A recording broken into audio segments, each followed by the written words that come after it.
attacking Syria in case it drew in their Russian allies. Now the delay had worked in his favor. On the 5th day of the war, he moved on to the offensive, and Colonel Albert Mandler's entire armored brigade moved up along a single axis.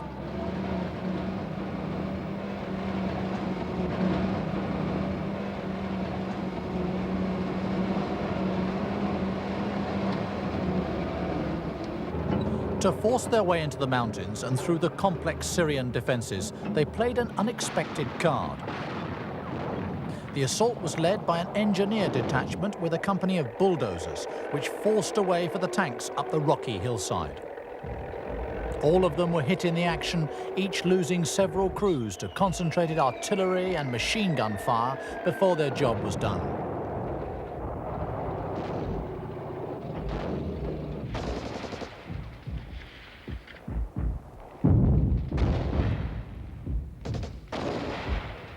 Gradually, the brigade fought its way up the steep ascent to take the Syrian strongpoints in hand-to-hand fighting.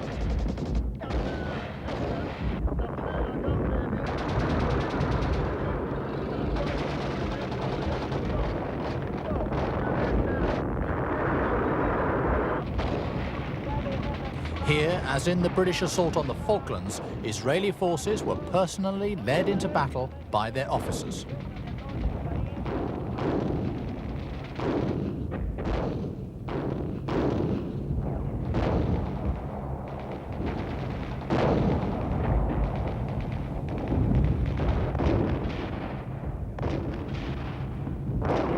From the rear, Israeli artillery shelled the most stubborn Syrian strongpoints with pinpoint accuracy.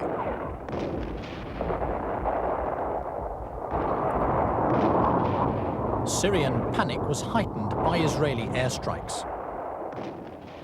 It was a costly advance, but by the end of the first day, the Israelis had broken through at several key points.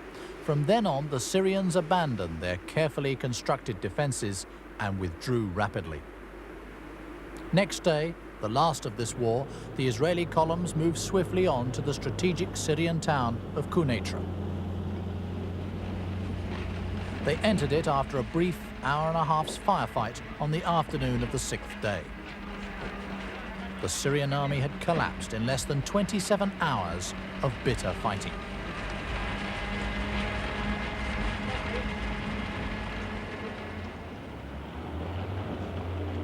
From here, the road to Damascus was wide open and the Syrian capital at their mercy. Only intervention by the United Nations halted the rout. It had cost the Israelis 115 dead. The Syrians lost about 1,000. Their outstanding victory gave the Israelis defense in depth for the first time in their history. Instead of being threatened by neighbors, Israeli forces now occupied the areas from which those threats were mounted. Now they posed the threat themselves. A matter for celebrations.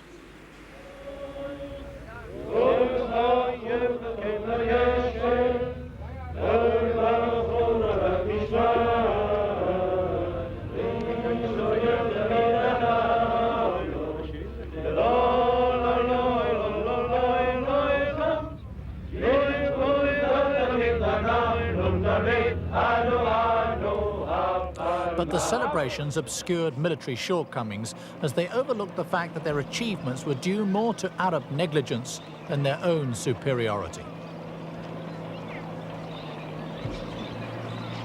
As a result, the Arabs who now gave in learned more from their mistakes than the Israelis did. And that was something the Israelis would discover to their cost within 6 years in the Yom Kippur War of 1973.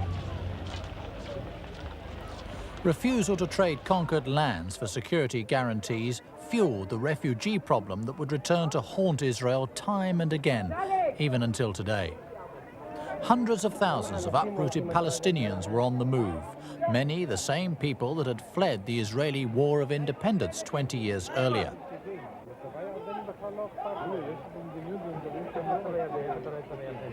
With Arab countries refusing to absorb them, many professed a desire to live in their homelands in peace. They are happy to live anywhere in peace. Yes, all right. Did he? Everything that they need, peace, everywhere. Nothing except peace. Israel's Moshe Dayan publicly tried to allay their fears, but privately, most Israelis feared sabotage campaigns if the refugees stayed. I'm not doing anything to stop them by force. I don't think that anyone should stop anyone if he wants to leave the country. I'm trying to find out why they leave, and if they are scared or something like that, then to leave that, to ascertain them that there is no reason to leave. But if they do want to leave for a personal reason, then we do not stop them by force. The refugees, however, continue to struggle over the Allenby Bridge into unoccupied Jordan. Whatever the promises, they believed Israeli occupation would be harsh, and their plight highlighted the problem of statelessness and increased the appetite for